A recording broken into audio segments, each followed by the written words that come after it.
certos dias em que eu penso em minha gente e sinto assim todo o meu peito se apertar, porque parece que acontece de repente,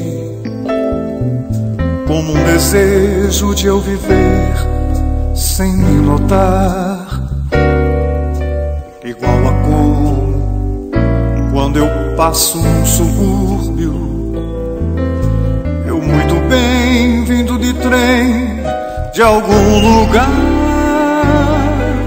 e aí me dá uma inveja dessa gente que vai em frente sem nem ter com quem contar. São casas simples com cadeiras na calçada e na fachada escrito em cima que é um lar. Pelas varandas, flores tristes e baldias,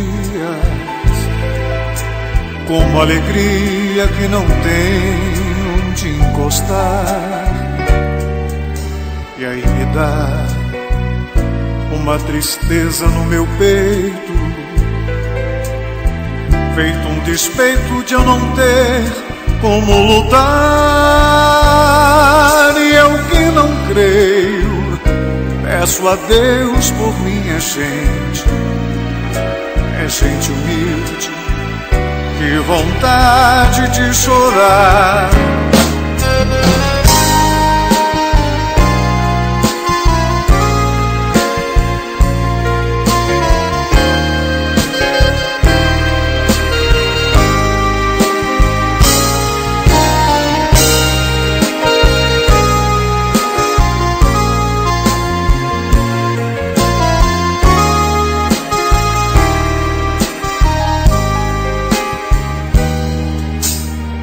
Dá uma tristeza no meu peito, feito um despeito de eu não ter como lutar.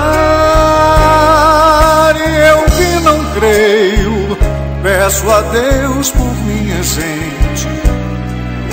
É gente humilde, que vontade de chorar.